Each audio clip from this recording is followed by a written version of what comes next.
누가 전한 거룩한 복음입니다.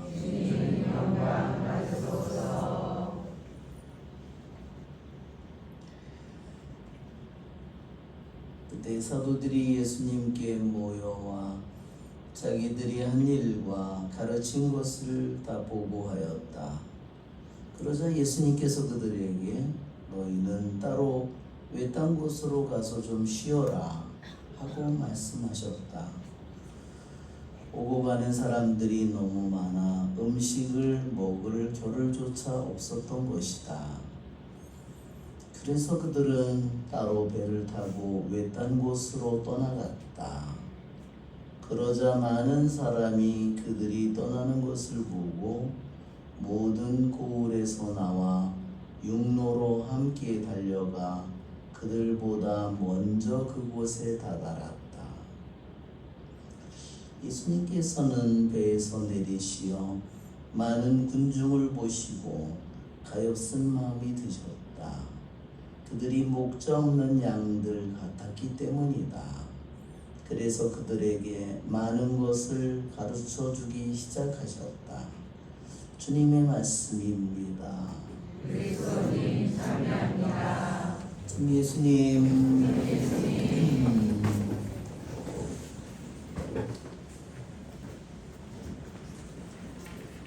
네. 오늘의 독서와 복음은 목자에 대한 그러한 말씀입니다. 그리고 화답성도 주님은 나의 목자 아쉬울 것 없어라. 우리들이 잘 알고 있는 정말 시편 23편의 목자에 대한 시편입니다.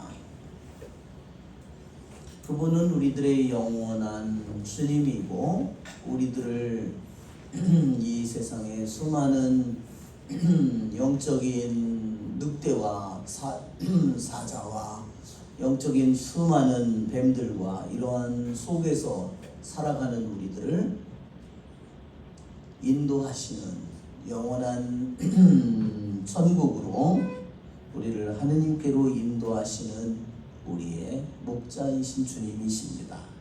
맞죠, 여러분? 네.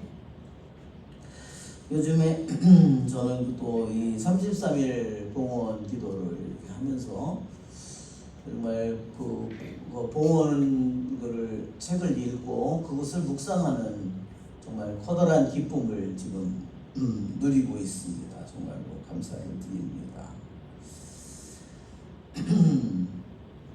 정말 하루하루 또 어저께 거, 그저께 거, 그저께 거 계속해서 뒷페이지를 다시 지나간 페이지를 다시 계속 읽고 또 그렇게 하고 있습니다.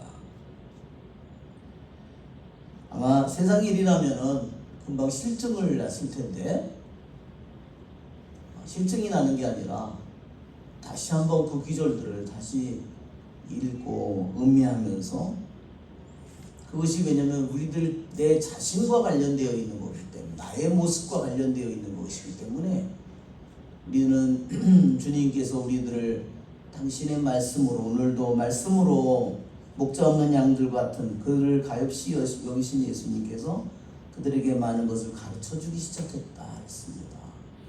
주님의 말씀이 우리를 가르치고 주님의 말씀이 우리를 치유하고 주님의 말씀이 우리를 새로이 창조하기 때문입니다. 그렇죠? 네, 우리는 그럴 힘이 없지만 주님의 말씀 하나하나는 우리를 끊임없이 새롭게 만들고 우리를 창조하기 때문입니다. 거기에 오늘 그렇게 그 기절 중에서 이런 말이 있습니다. 성모님은 우리 영혼에 꼭 필요한 존재다. 이렇게 그런 말이 있습니다.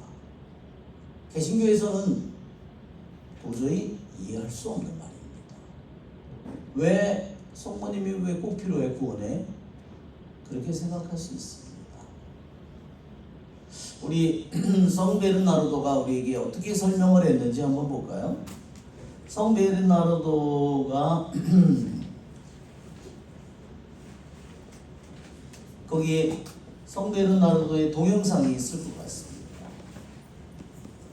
우리 성령 미사 오늘 7월 며칠이죠?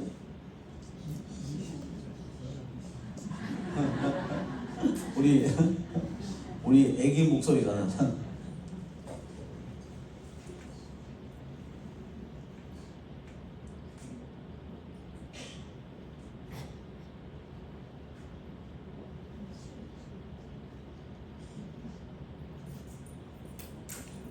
네, 저기 맨 위에 인크레더블 스토리 오브 메모랄이라는 동영상을 한번 보겠습니다.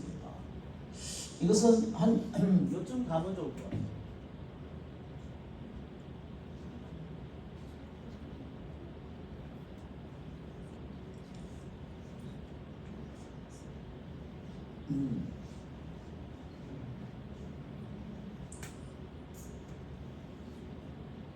멜라니아가 좀 해봐라. 소리가 안 나니까 소리를 나게. 응?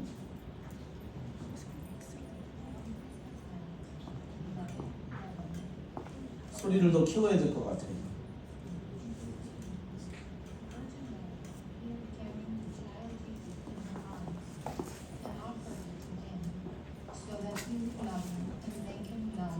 예. 다시 뒷부분으로 돌아가시면 좋겠습니다. 예, 성 베르나르도는 1090년에 태어났습니다. 그런데 1111년에 좀 멈춰주세요. 1111년에 꿈을 꾸었답니다. 꿈속에서 성모님이 아기 예수님을 안고 나타나는데 성모님께서 그 아기를 성 베르나르도에게 아기를 줬답니다.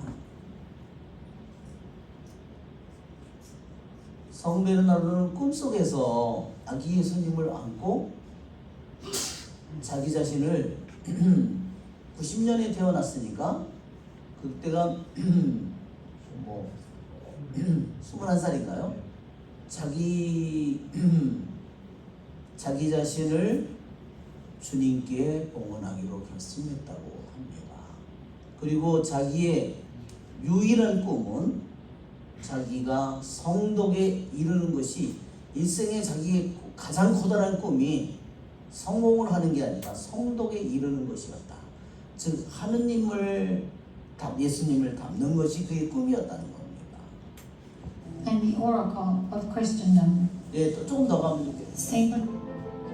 There is a story that few people know about the beautiful way in which Saint Bernard composed and wrote the most beautiful prayer we know today as the Memorare.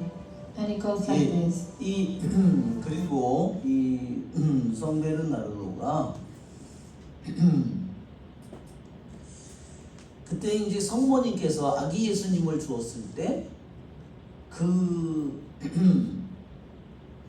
아기 예수님이 얼마나 소중한가를 그가 알게 되었기 때문에 그는 자기의 전부를 드리는 것 외에는 아무것도 그것을 갚을 길이 없다는 겁니다. 그래서 그분에게 자신을 봉헌하기로 했고 오직 그분의 거룩함을 본받는 것이 그의 유일한 그것이 인생의 목표가 된 겁니다.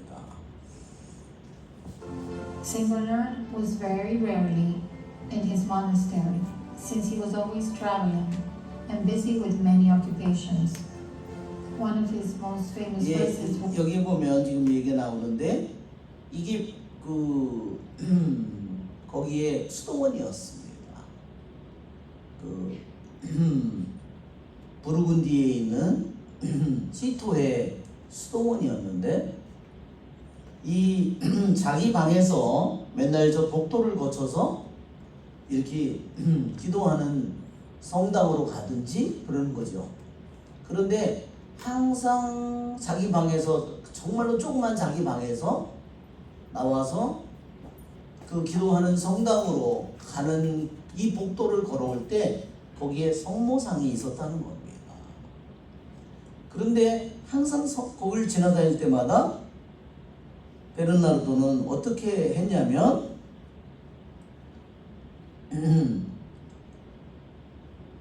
굿모닝 그렇게 성모님 이렇게 얘기했다는 겁니다.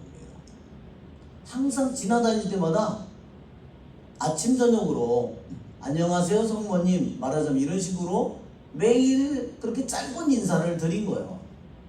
아침이든 저녁이든 지나다닐 때마다 이렇게 인사를 했는데 어느 날은 너무 교황님이 여러 가지 일을 맡기고 막 골치 아픈 일이 너무 많이 맡겨가지고 지나가다가 성모상을 그냥 처음으로 지나쳤다 합니다. 지나쳐서 몇 발자국 지나갔는데 안녕 베르나르도 그렇게 인사를 여자 목소리를 들었답니다. 거기 골똘히 생각에 잠겨서 지나가다가 우리 수도원에 웬 여자가 있지? 우리 수도원엔 전혀 여자가 아무도 없어야 되는데 그래서 갑자기 어떤 여자가 몰래 들어왔나? 그래서 다시 복도를 거꾸로 가기 시작한 겁니다. 가서 복도를 다 곳곳을 뒤져보고 자기 방을 아무도 없는 거예요.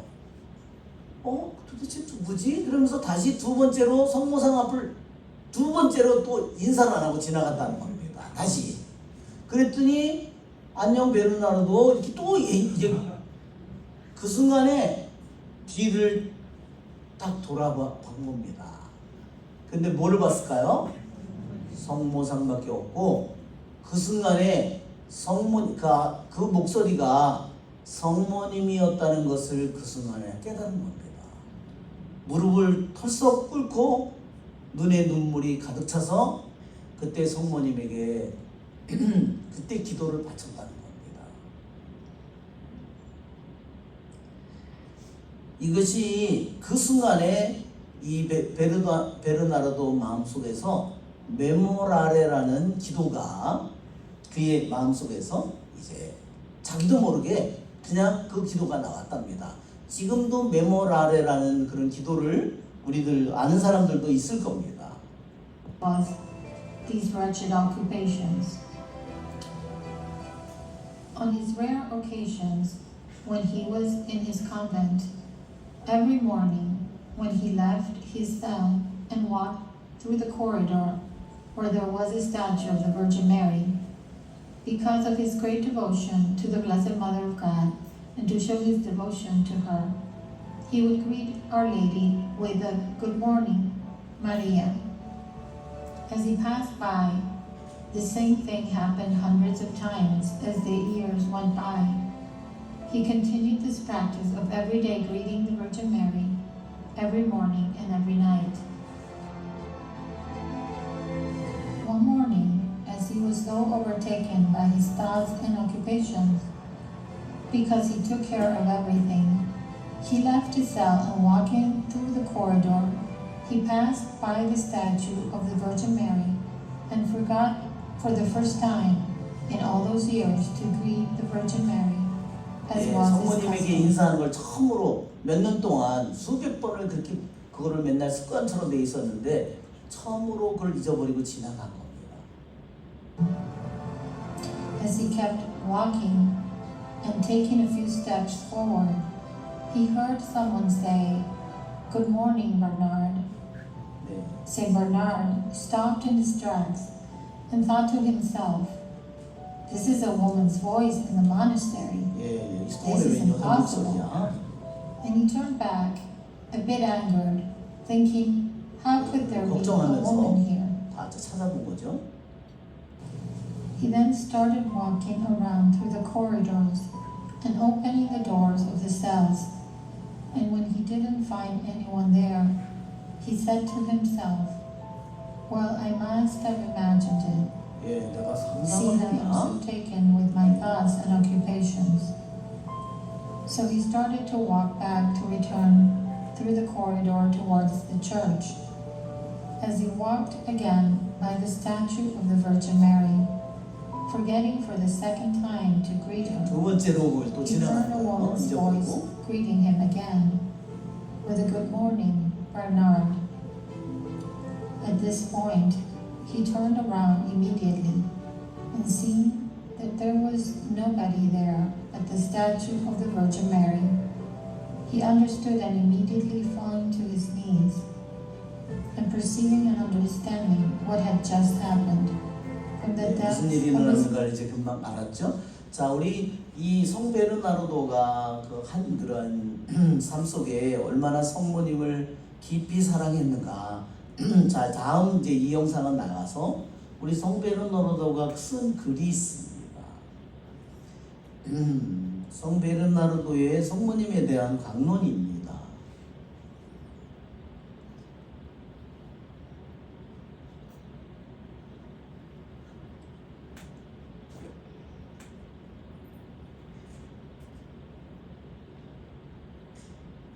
예. 자, 이제 위로 더 올라가 주시면 좋겠습니다. 또 더 올라가면, 예, 여기서부터 하겠습니다. 이 베르나르도 성인은 성모님에 대해서 강론을 할 때 그게 다 강론 속에서 사람들이 찾아낸 건데 구원의 역사 속에서 성모님의 중심성, 성모님이 얼마나 중심을 이루고 있는가를 강조했고, 네 가지를 강조했는 성모님에 대해서, 두 번째로는 그분이 순환을 겪을 때 그리스도와 완전히 사랑으로 이 메어리 성모님이 일치되어 있다는 거, 세 번째로는 성모님의 보편적인 은총의 중개, 성모님께서 모든 은총을, 예수님께서 주시는 모든 은총을 우리에게 중개해주는 역할을 하신다는 겁니다. 네 번째로는 위험한 때, 우리가 필요한 때 성모님에게 우리가 향해야 될 필요성을 여기 하고 있습니다. 자, 구원의 역사 속에서 성모님의 중심성, 왜 성모님이 구원의 역사 속에서 그렇게 중요하느냐? 성모님은 하느님의 어머니이시기 때문에 그는 구원의 역사의 중심에 계십니다. 그래서 성 베르나르도는 성모님을 바다의 별이라고 그렇게 말합니다. 즉 별은 그 자기의 밝음을 잃어버림이 없이 그 빛을 방출하듯이 성모님은 그 성모님의 동정성의 밝음을 잃어버림이 없이 아기 예수님을 낳았기 때문입니다. 성모님은 야곱으로부터 떠오르는 별입니다. 왜 우리 창세기에 나오죠? 야곱에게서 한 별이 떠오른다. 그렇게 말하자면 야곱이 죽을 때 유언을 하잖아요. 그 빛이, 야곱에게서 떠오르는 그 성모님의 별의 별빛이 온 세계에 빛을 준다. 그 빛은 누구죠? 아기 예수님이죠. 자,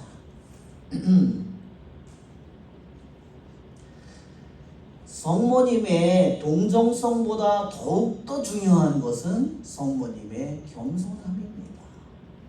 왜? 동정이 없이도 구원을 받을 수 있지만 겸손함이 없다면 결코 구원을 받을 수 없다는 겁니다. 자, 이거 설명은 여기서 빼버리고, 자, 우리 좀 아래로 다시 이렇게 더 내려가. 또 아니,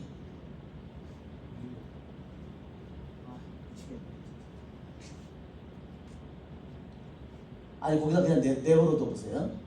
자,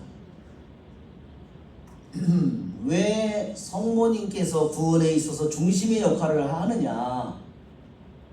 하느님께서는 인류를 회복시키는 것이 마땅하다는 겁니다.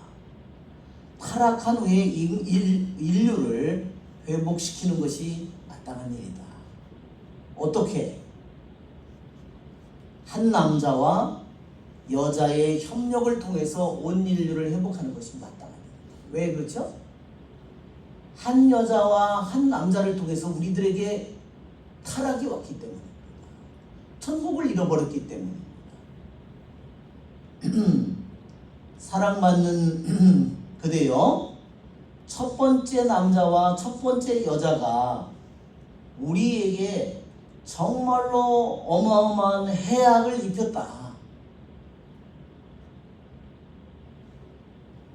그러나 하느님 그분의 덕택으로 또 다른 남자와 또 다른 여자를 통해서 인류가 잃어버렸던 모든 것을 우리에게 회복시켜줬다는 겁니다. 그러니까 예수님만으로 되는 게 아니라는 겁니다. 여자를 통해서 이 모든 게 왔기 때문에. 이해가 되시나요? 네. 그것이 한 남자와 여자를 통해서 정말로 중대한 해악이, 죄악이, 죽음이 우리에게 온 것처럼 그거를 회복시키려면 또 다른 남자와 또 다른 여자를 통해서 우리를 그것으로부터 회복시켜야만 된다는 겁니다.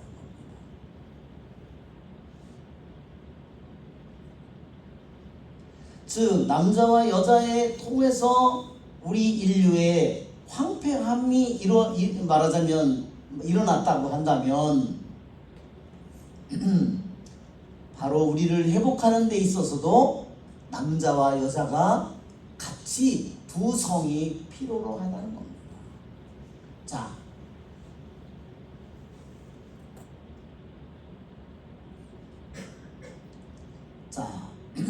우리 클레르보의 수도원장에 따르면 이게 말하자면 지금 성 베르나르도죠. 하느님께서는 성모님께서 구원의 그의 계획에 성모님께서 자유로운 동의를 성모님이 동의를 해주는 것을 필요로 했다는 겁니다. 참 너무너무 놀라운 일이죠. 하느님에게 필요한 일이 있었다는 겁니다. 그것도 인간에게. 왜? 한 여자를 통해서 죄와 죽음과 모든 해악이 들어왔기 때문에 또 다른 하나의 여자를 통해서 우리에게 수많은 회복과 은총이 와야 된다는 겁니다. 그래서 하느님께서도 한 여자의 자유로운 동의가 하느님께는 필요로 했다는 겁니다. 여러분 이해가 되시죠? 이것이 정말로 놀라운 일입니다. 그래서 이 클레르보의 수도원장인 성 베르나르도가 말하기를 온 세상은 큰 기대를 가지고 성모님께서 천사의 초대에 하느님께서 전해준 하느님의 뜻을 전해준 천사의 초대에 동의를 하는 것을 기다리고 있는 것입니다. 그러니까 천사만 기다리고 있는 게 아니에요. 하느님 삼위일체 하느님도 기다리고 누구도 기다릴까요? 모든 아담으로부터 모든 성조부 모든 이가 성모님의 응답을 기다리는 겁니다. 그 응답은 천사의 초대는 뭐냐면 육화된 말씀의 어머니가 되어달라는 그 뜻에 하느님의 뜻에 동의해달라는 겁니다. 이것이 바로 대림 제 4번째 주간 성모일도 독서에 나온 내용입니다. 자, 한번 여기서부터 이제 그거 내용입니다. 오 동정녀여, 그대는 들으셨습니다. 그대가 아들을 잉태하고 아들을 낳을 것이라고. 그리고 그대는 들으셨습니다. 그것은 인간에 의해서 잉태되는 것이 아니라 성령으로 잉태될 것이라는 것을 들었습니다. 천사가 성모님 당신의 응답을 기다리고 있습니다. 이제 천사가 자기를 보내주신 하느님께 되돌아가야 될 시간입니다. 천사도 기다리고 있고 성모님의 응답을 기다리고 있고 우리 역시 응답을 기다리고 있습니다. 아담과 하와가 기다리는 거죠. 그 다음에 뭐를? 당신의 사랑의 말을 기다리고 있는 겁니다. 응답의 말을. 그리고 그것은 뭐냐면 단죄의 무거운 선고가 우리들 위에 무겁게 하느님께서 죄를 지었을 때 선고를 내렸잖아요. 죄를 지었고 죽음이 오고 고통이 오고 수많은 무거운 선고가 무겁게 우리를 짓누르고 있습니다. 자, 우리 구원의 대가가 성모님 당신에게 제공되었습니다. 우리는 만일 성모님 그대가 동의한다면 우리는 즉시 자유로워질 겁니다. 어떻게? 하느님의 영원한 말씀 안에서 우리는 존재하게 되었고, 보십시오. 그런데 우리는 죄를 지어서 죽게 되었습니다. 그렇지만 당신의 짧은 응답으로 우리는 다시 만들어질 것이고 재창조될 것이고 우리는 다시 살아나게 될 것입니다. 눈물에 가득 찬 아담은 그의 슬퍼하는 가족들과 함께 당신께 이것을 간청합니다. 오 사랑을 동정녀여, 이 눈물의 골짜기에서 당신께 간청합니다. 아브라함도 성모님께 이것을 간청합니다. 다윗도 이것을 간청합니다. 성모님에게. 그 다음에 모든 아브라함, 이삭, 야곱 모든 성도들도 우리 여러분의 모든 조상들도 성모님 당신께 이것을 응답을 하도록 요청하고 있습니다. 자, 이것이 온 땅이 바로 기다리고 있는 것입니다. 성모님 당신의 발 앞에 무릎을 꿇고 우리들 모두가 기다리고 온 세상이 기다리고 있습니다. 자, 여러분 성모님께서 왜 우리 구원에 정말로 필요한지를 여러분 아시겠죠? 정말 성모님이 우리 구원에, 하느님은 성모님 없이 당신 스스로 혼자 구원하기를 원하지 않은 겁니다. 아셨죠? 왜? 한 인간, 한 여자를 통해서 모든 죽음과 죄가 들어왔기 때문입니다. 그래서 그걸 회복하는 것은 그 인간이 잘못한 그 모든 것을, 존엄을 모든 것을 회복시키는 것은 바로 다른 한 여자를, 마리아를 통해서 이루어야 되기 때문입니다.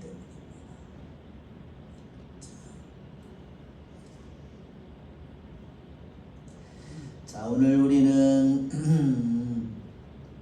이제 저는 첫 번째 부분에서 그래서 그 오늘 성모님께 봉헌 33일 기도의 내용 속에서 성모님이 우리 구원에 있어서 꼭 필요하다는 것을 거기서 얘기하고 있습니다. 그것을 혹시 잊어버린 사람은 가서 그 구절을 다시 한번 잘 읽어보시기를 바랍니다. 오늘 독서도, 일독서도 또한 복음도 목자에 대한 내용입니다. 화답송도 주님은 나의 목자 아쉬울 것 없노라. 우리 시편 23편입니다.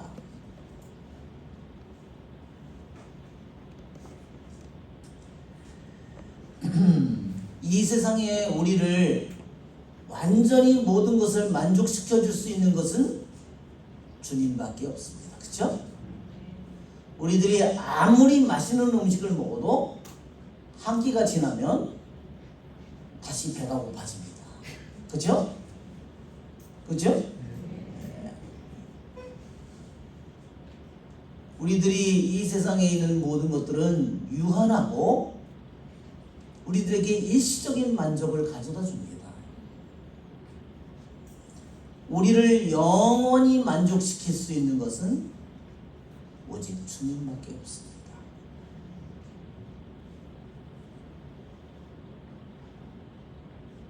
왜냐하면 하느님께서 우리를 하느님의 모습대로 만들었기 때문입니다. 하느님의 모습대로 하느님과 유사하게 우리를 만들었기 때문에 우리들은 하느님의 모습이 내 안에 형성되고 하느님께서 내 안에 현존하게 될 때 우리들은 비로소 모든 내가 만들어진 모든 목적이 완성되기 때문입니다. 그것이 아무리 우리들이 많은 돈을 벌고 많은 성공을 하고 많은 지위에 올라간다고 하더라도 우리는 그것을 영원히 가질 수가 없어요. 그렇죠? 우리가 세상을 떠날 때 돈을 다 쥐고 갈 수 있을까요? 땅을 다 쥐고 갈 수 있습니까? 예, 금은 보석을 내가 다 안고 죽을 수 있어요? 그럴 수 없습니다.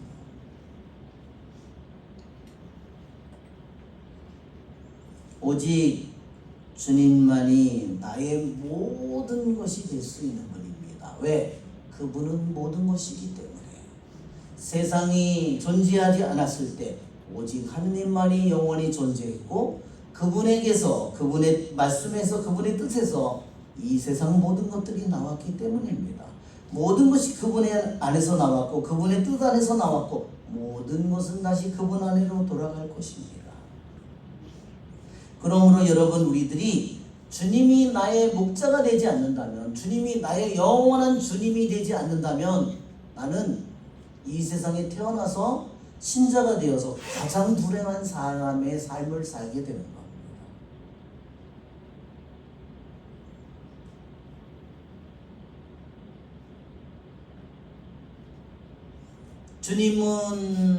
주님을 내가 믿고 있는데, 주님과 나는 생각이 달라.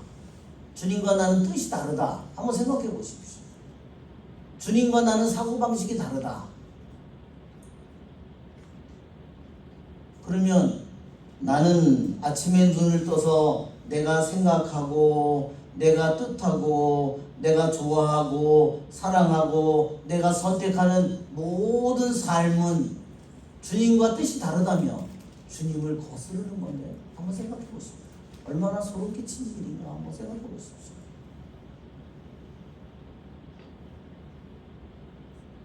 주님이 나의 모든 것이 될 때, 주님께서 나의 모든 것이 될 때, 주님이 나의 최고의 사랑이 될 때, 첫째가는 사랑이 될 때, 그것이 나의 생각이고 그것이 나의 뜻이 될 때, 우리는 비로소 내가 이 세상에 태어난 것이 완성된 겁니다. 그렇죠 여러분? 근데 주님 말씀과 내 생각이 달라요. 주님의 생각과 내 생각이 달라요. 그는 끊임없이 주님을 빗나가고 있는 겁니다. 주님을 등져가고 있는 겁니다. 그런 상태로 내가 아이를 키우면 어떻게 될까요? 내가 아이에게 세상을 주입시키겠죠. 야, 공부해라. 야, 이 새끼야, 내가 너를 과외를 시키느라고, 그 비싼 과외를 시키느라고 강남에 과외 1년에 1억이 들어간다고. 비싼 과외.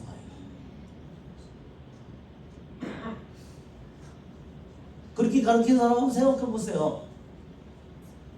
야 임마, 내가 너를 얼마나 돈을 벌어가지고 너에게 얼마나 많은 투자를 했는데 그따위로 공부를 해. 그렇죠? 결국 그렇게 가르치면 결국 그게 뭘까요? 그것은 걔한테 세상을 집어넣은 거죠. 그것은 주님이 아니라 세상을 집어넣은 겁니다. 소름 끼치는 겁니다.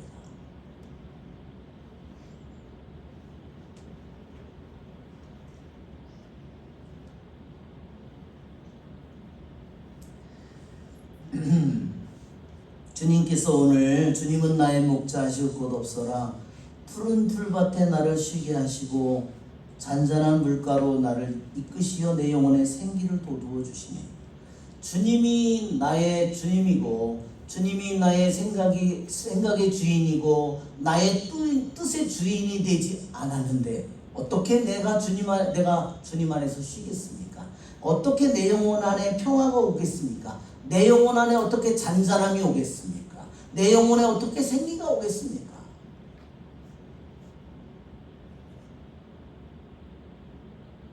만일 그가 이 세상에 정말로 돈을 잘 벌고 머리가 뛰어나고 저기 하다면 그는 어떻게 됐을까요? 그는 교만으로 허영으로 가득 찼겠죠. 여러분, 우리들을 이 세상에 인간을 공격하는 것들은 뭔가요? 한번 실제적으로 한번 생각해 보세요. 교만, 인색, 미색, 분노, 해태, 질투, 탐도. 우리들의 영혼이 뭐의 죄의 노예가 되나요? 육신의 노예, 쾌락의 노예, 욕망의 노예, 그렇죠? 그게 뭐예요? 교만의 영, 인색의 영, 미색, 음란의 영, 분노의 영, 그죠? 탐식의 영, 다 그런 거잖아요. 시기의 영, 질투의 영. 거기에 노예가 되어 있는데 어떻게 주님과 하나가 되겠습니까? 그렇게 사탄의 영이 그의 모든 생각과 마음을 쥐고 있는데 어떻게 그 영혼에게 평화가 오겠습니까? 어떻게 그 영혼에게 생기가 오겠습니까? 어떻게 그 영혼이 주님 안에 풀밭에 쉬듯이 쉴 수가 있겠습니까?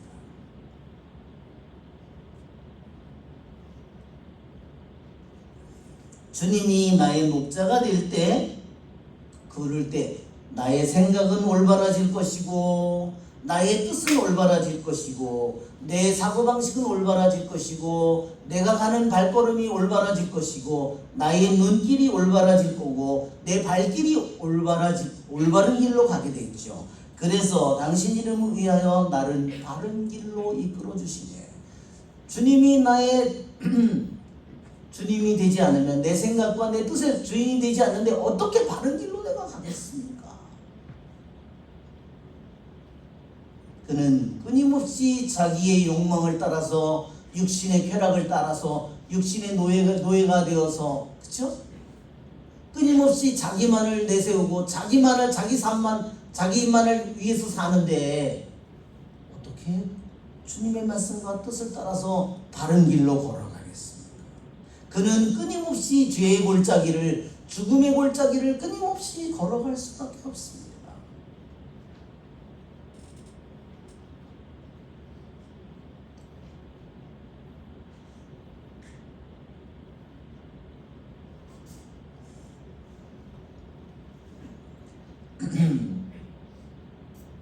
그러나 주님이 나의 목자가 된 사람은 어디를 가든지 주님과 함께 가게 됩니다.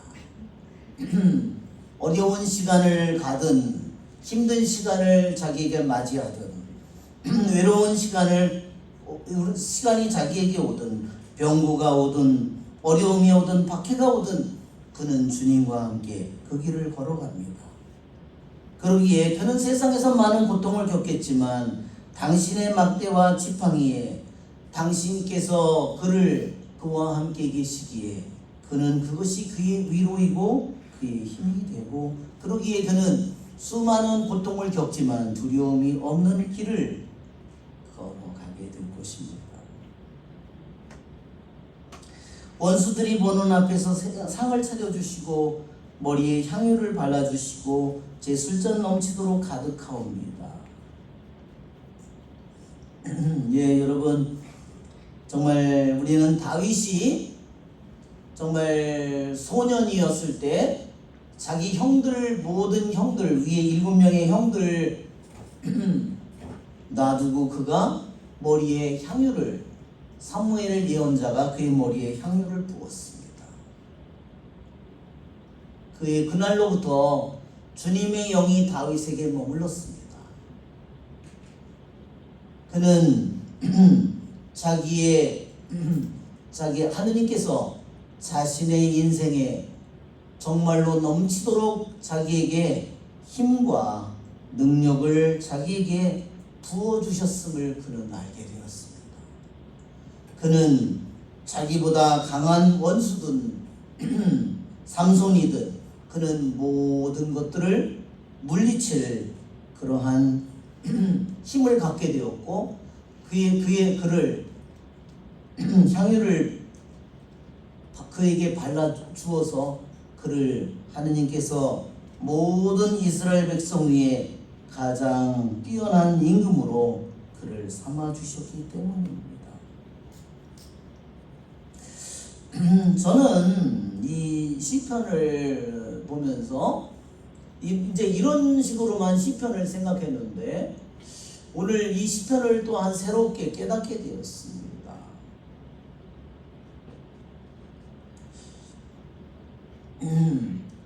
이 시편, 주님은 나의 목자 아쉬울 것 없어라, 푸른 풀밭에 나를 쉬게 하시고 잔잔한 물가로 나를 이끄시어 내 영혼에 생기를 돋우어 주시네.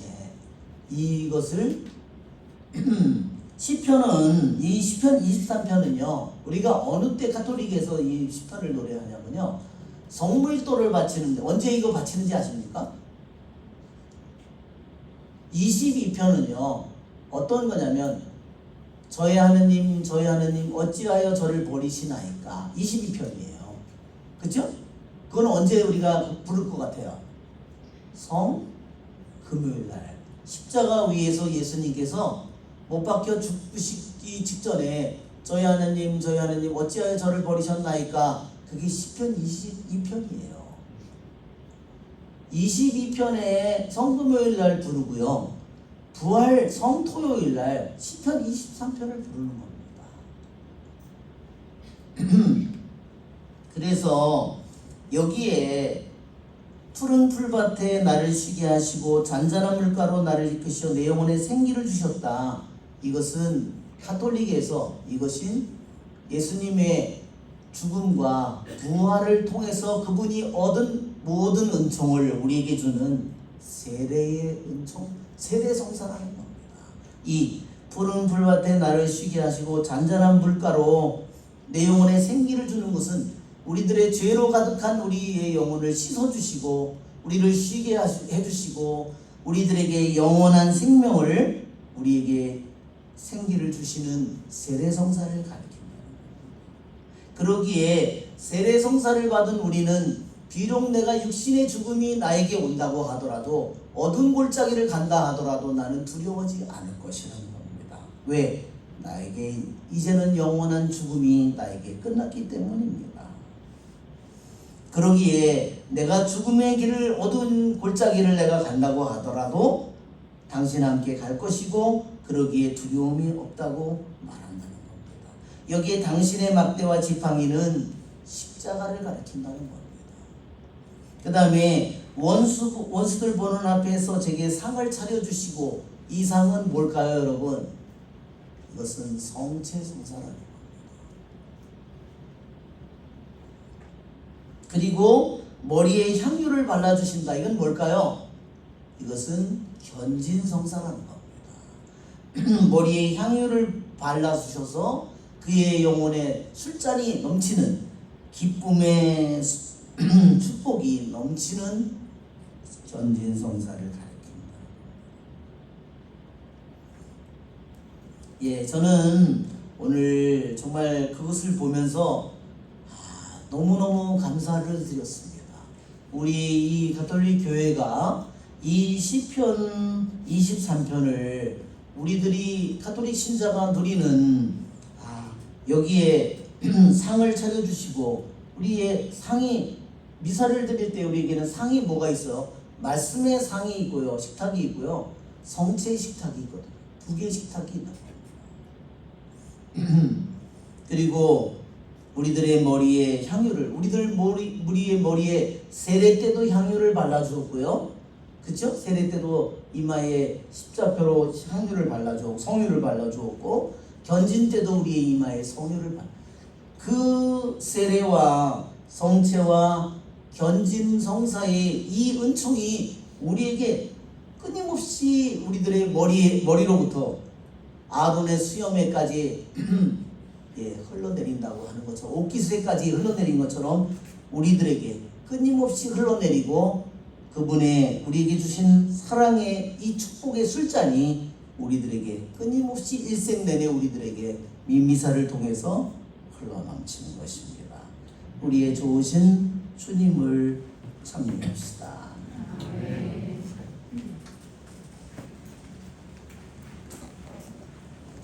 346번입니다. 346번입니다.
한전없어